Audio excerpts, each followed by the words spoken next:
ಆದ್ಯಾ? ಶಾಖನ ಸರಿಯಾಗಿ ಕೊಡದೆ ಹೋದ್ರೆ ಮೈ ನೋವು ಜಾಸ್ತಿ ಆಗುತ್ತಲ್ಲ ಅಂತ. ಪರವಾಗಿಲ್ಲ ಆದ್ಯಾ, ಕಮ್ಮಿ ಆಗುತ್ತೆ. ಸೀನು, ನೀನು ಟೈಮ್ಗೆ ಬರ್ದೇ ಹೋಗಿದ್ದಿದ್ರೆ ನನ್ನ ಲೈಫ್ ಏನಾಗ್ತಿತ್ತು ಅಂತ ಯೋಚನೆ ಮಾಡಿದ್ರೇನೆ ಭಯ ಆಗ್ತಿದೆ.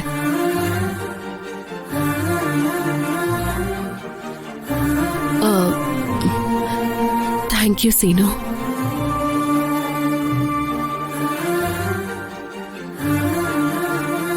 ಏನಂದೆ ಆದ್ಯಾ? ಇನ್ನೊಂದ್ಸಲ ಹೇಳು. Thank you scene.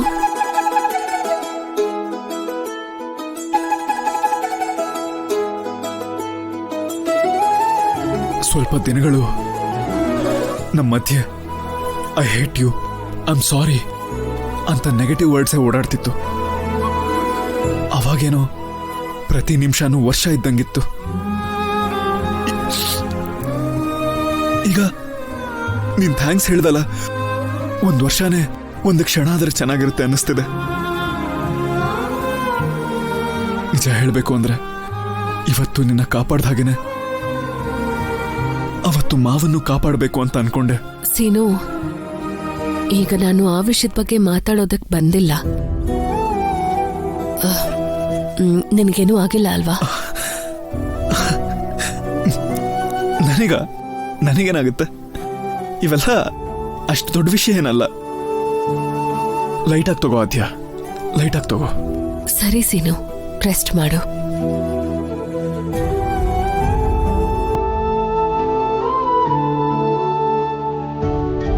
Aadya,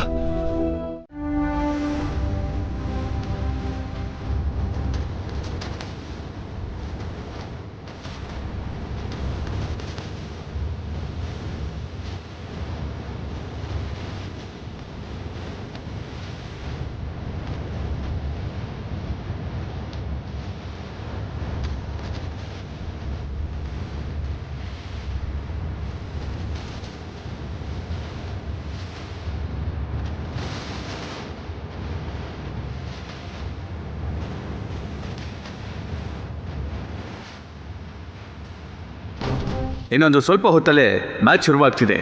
get ready. Sir, match ಅಷ್ಟೇ ಅಲ್ಲ, ಮ್ಯಾರೇಜ್ ಕೂಡ ಆಗತ್ತೆ ಅಂತ ಅನೌನ್ಸ್ ಮಾಡಿ.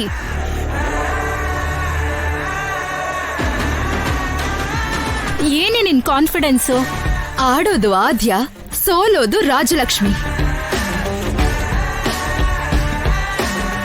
ಪ್ರೊಫೆಷನಲ್ ಪ್ಲೇಯರ್ಗೂ 10 ದಿನದಲ್ಲಿ ಪಾಪ್ಯುಲರ್ ಆಗಿರೋ ಪ್ಲೇಯರ್ಗೂ ತುಂಬಾನೇ ಡಿಫರೆನ್ಸ್ ಇರತ್ತೆ ಕಣೆ.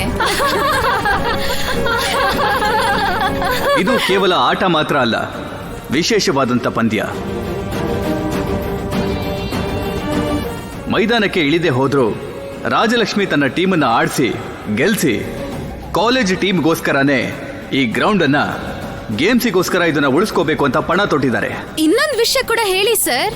ಅಸ್ಮಿತಾ ಟೀಮ್ ಅವರು ಗೆದ್ರೆ ಈ ಗ್ರೌಂಡ್ ಅನ್ನ ಕಮರ್ಷಿಯಲ್ ಡೆವಲಪ್ಮೆಂಟ್ಗೋಸ್ಕರ ಇದನ್ನ ಬಳಸ್ಕೊಳ್ತಾರೆ.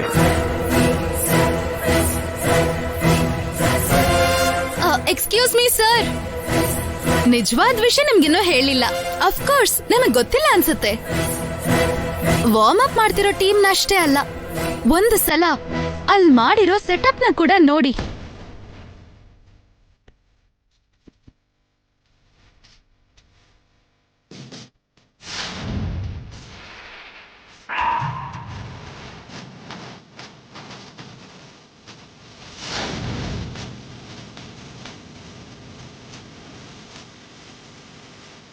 ಬರೀ ಪೂಜೆ ಮಾಡ್ತಾ ಇದಾರೆ ಅಂತ ಅನ್ಕೋಬೇಡಿ.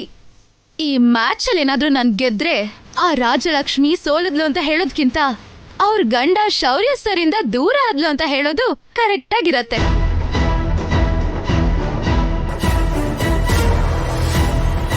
ರಾಜಲಕ್ಷ್ಮಿನೇ ಶೌರ್ಯ ಸರ್ ಜೊತೆ ಇಲ್ಲೇ ನನ್ ಮದ್ವೆ ಮಾಡಿಸ್ತೀನಿ ಅಂತ ಆ ರಾಮಪುರದ ದೊಡ್ಡ ಮನುಷ್ಯ ಆದ ಈ ರಾಜಾರಾಮ್ ಸಮಕ್ಷಮದಲ್ಲೇ ನಾವ್ ಚಾಲೆಂಜ್ ಮಾಡಿದೀವಿ.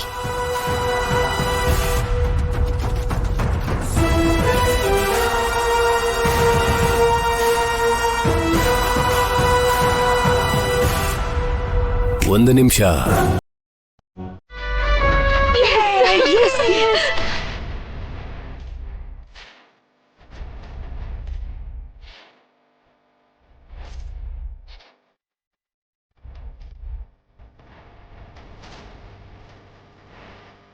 ಆದ್ಯಾ ಹುಷಾರು, ಮೂವ್.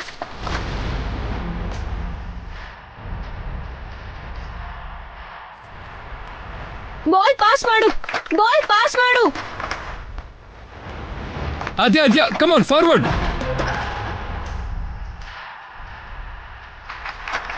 ಆದ್ಯಾ,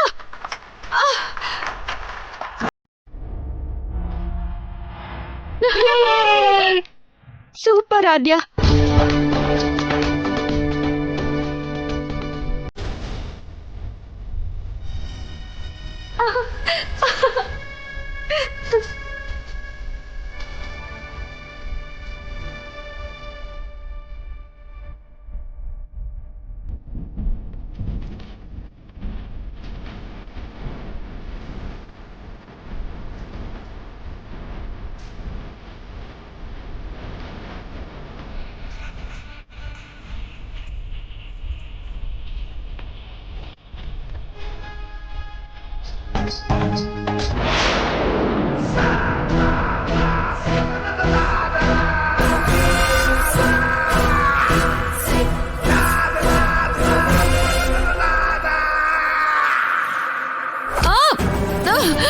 Hey!